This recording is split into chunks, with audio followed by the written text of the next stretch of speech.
नमस्कार, मी विजय साळवे आणि झिरो ओव्हरच्या आजच्या भागात आपलं स्वागत। मंडळी, राज्यात विधानसभा निवडणुकीचे पडघम वाजू लागलेत।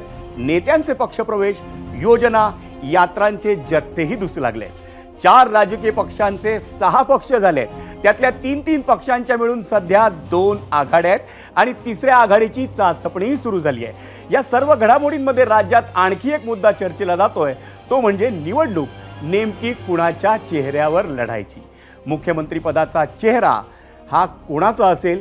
जसा हा तिढा मंडळी महायुतीमध्ये आहे ना, तसाच तो महाविकास आघाडीमध्येही आहे। मुंबईत 16 ऑगस्ट रोजी पार पडलेल्या निर्धार मेळाव्यात उद्धव ठाकरेंनी महाविकास आघाडीनं मुख्यमंत्री पदाचा चेहरा आत्ता जाहीर करावा अशी भूमिका मांडली होती आणि त्यामुळे पुन्हा उद्धव ठाकरेच असा होरा ठाकरे गटाकडून लावण्यात येऊ लागला।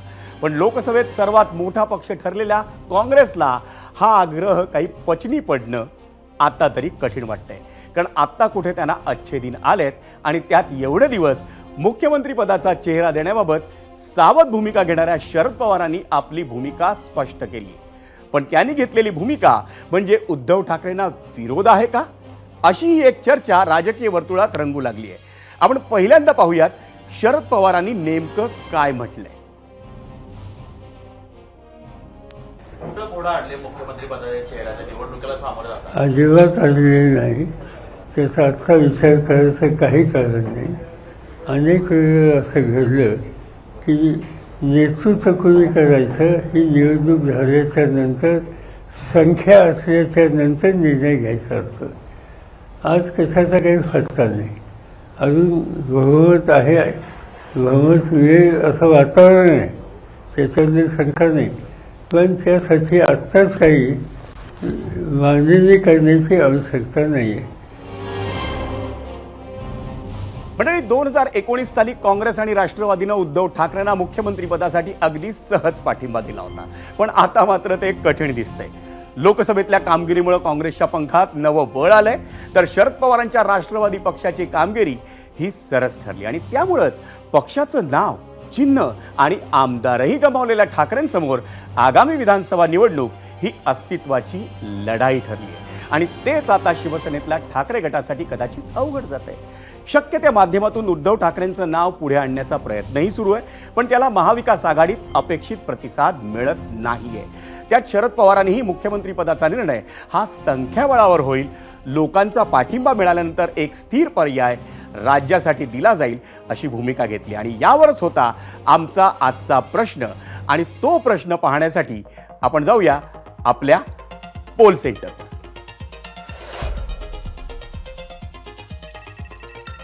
आजचा प्रश्न काय होता पाहूया मंडळी।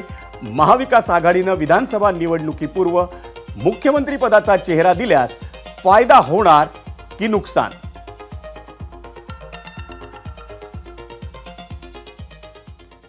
महाविकास आघाडीकडून प्रचाराचे प्रमुख हे उद्धव ठाकरे असणार आहेत आणि त्यांच्याच नेतृत्वाखाली विधानसभेचा प्रचार होणार। पण पुन्हा मुख्यमंत्रीपद मिळणार का, हे उत्तर तर गुलदस्त्यात आहे आणि ते निवडणुकीनंतर ठरणार। काँग्रेसनं तर सुरुवातीपासूनच महाविकास आघाडी हा आमचा चेहरा असल्याची भूमिका घेतली आहे। स्वतः नाना पटोलेंनी देखील वर्षभरापासून आपण मुख्यमंत्री व्हावं ही कार्यकर्त्यांची इच्छा असेल तर ती पूर्ण हो असं वारंवार म्हटलंय। आजही पुण्यात जेव्हा प्रदेशाध्यक्ष नाना पटोले काँग्रेस भवनात पोहोचले तेव्हा कार्यकर्त्यांनी त्यांना चक्क खांद्यावर उचलून घेत भावी मुख्यमंत्री म्हणून घोषणा दिल्या। दरम्यान नाना पटोलेंनी शरद पवारांच्या मुख्यमंत्री पदाबाबतच्या भूमिकेवर काय प्रतिक्रिया दिली ती तर आपण पाहणारच आहोत। शिवाय ठाकरे गटाचे नेते अनिल परब यांनी कोणती भूमिका घेतली आपण तीही पाहूया।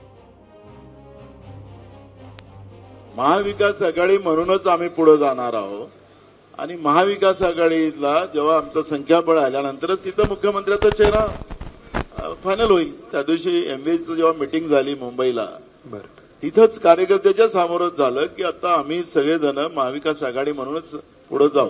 बघा, याच्या बाबतीमध्ये मुख्यमंत्री कोण असावा, कोणाचा असावा, याच्या बाबतीतला निर्णय आमच्याकडे फक्त पक्षप्रमुख उद्धव साहेबच घेतात। आम्ही राजकीय पक्षाचे कार्यकर्ते आहोत।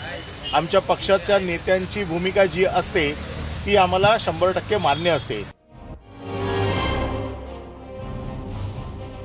राजकारणाच्या पटावर महाविकास आघाडीकडून नवनव्या रणनीती आखल्या जात असताना ठाकरे गटाचे नेते आदित्य ठाकरे थेट शेतकऱ्याच्या बांधावर पोहोचले। पूरग्रस्त मराठवाडा दौऱ्यात त्यांनी नुकसानग्रस्त शेतकऱ्यांशी संवाद साधला। रडणाऱ्या शेतकऱ्यांना त्यांनी धीर दिला।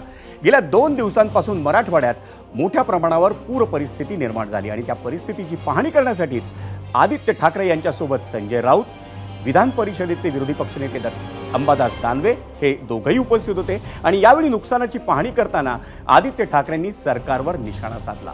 पंचनामे होतात, प्रशासन काम करतं, पण सरकार मदत देत नाही। सरकार फक्त निवडणूक पाहूनच काम करतं असा आरोप आदित्य ठाकरेंनी केला। यावेळी जेव्हा आदित्य ठाकरेंना महाविकास आघाडीमध्ये मुख्यमंत्री पदाच्या चेहऱ्यावरून असलेल्या राजकारणाबाबत विचारणा झाली तेव्हा त्यांनी काय प्रतिक्रिया दिली आपण तीही पाहूया। मुख्य गोष्ट हीच आहे, कोणी मुख्यमंत्री पदासाठी लढत नाहीये। आम्हाला सरकार ह्यासाठी बनवायचंय कारण जे महाराष्ट्र द्वेषी भाजपा आहे त्यांना हद्दपार तुमच्या पक्षाची मागणी होती की मुख्यमंत्री ती पदाचा चर्चा चेहरा आम्ही जाहीर करत राहू। करावा। बघा, तुम्हाला अजून एक सांगतो, सीट शेअरिंगच्या वेळी खेचताणी होणार, त्याच्यात असं कोणी वाटून घेऊ नका की काहीतरी तुटतंय, कारण खेचताणी ही झालीच पाहिजे। नाही झाली तर कोणाची ताकद नाहीये। प्रत्येक सीट ही प्रत्येकाने मागितलीच पाहिजे, मगच आम्ही 288 सीटवर सगळ्यांना मदत करू शकतो।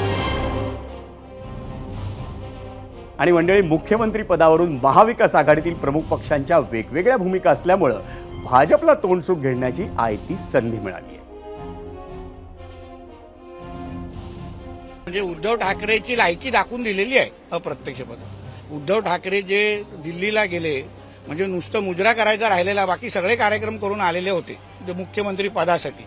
आता पण ज्या आरती पवार साहेबांचे सारखे ज्येष्ठ महाविकास आघाडीच्या नेतृत्वाने अगर अशी भूमिका घेतली तर उद्धव ठाकरेचं दुकान मुख्यमंत्री संदर्भात कायमस्वरूपी बंद झालेलं आहे।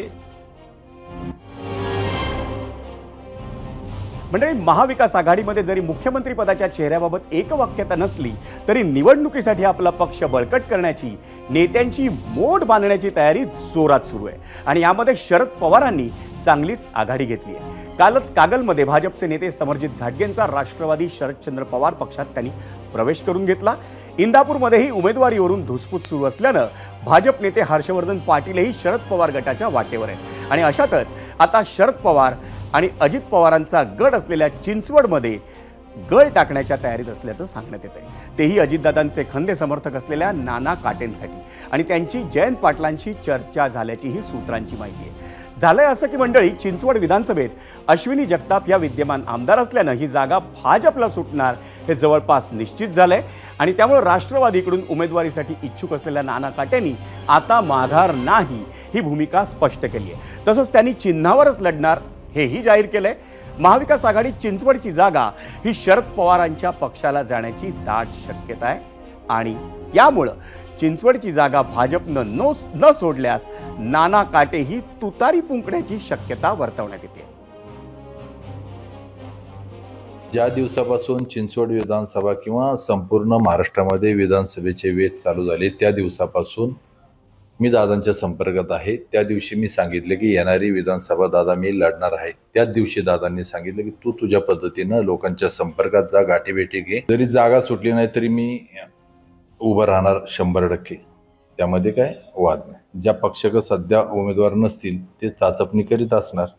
माझ्यापर्यंत तसं काय आलेलं नाही, परंतु येणाऱ्या काळात मी नक्कीच हे इलेक्शन लढवील आणि ते देखील चिन्हावर लढवेल। मंडळी, 0 ओव्हरमध्ये आता वेळ झाली आम्ही विचारलेल्या आजच्या प्रश्नाची आणि त्या प्रश्नावर तुम्ही दिलेल्या प्रतिक्रिया पाहण्यासाठी। त्यासाठी जाऊयात मीडिया सेंटरवर। आजचा प्रश्न होता, महाविकास आघाडीनं विधानसभा निवडणुकीपूर्व मुख्यमंत्री पदाचा चेहरा दिल्यास फायदा होणार की नुकसान?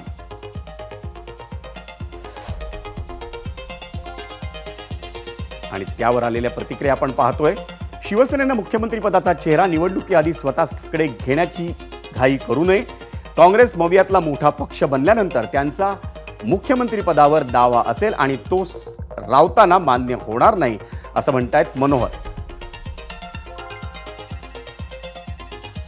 महाविकास आघाडीला बहुमत घेण्यासाठी उद्धव ठाकरे हाच एकमेव सक्षम चेहरा आहे। महाराष्ट्रातील जनता त्यांच्या नेतृत्वावर विश्वास ठेवून त्यांच्यासोबत भक्कमपणे उभी असं म्हणतायत प्रिया पाटील।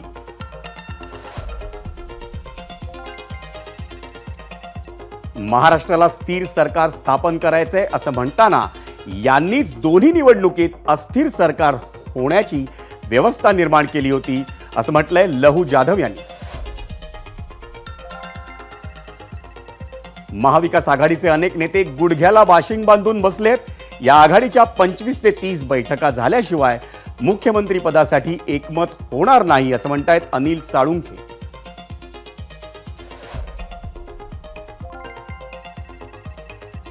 फायदा होईल, उद्धव ठाकरे हे मुख्यमंत्री असावेत.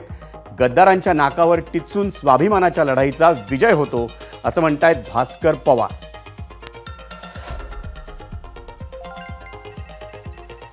मवियाचा डबल फायदा होईल, असं म्हणतायत प्रसाद मिस्त्री.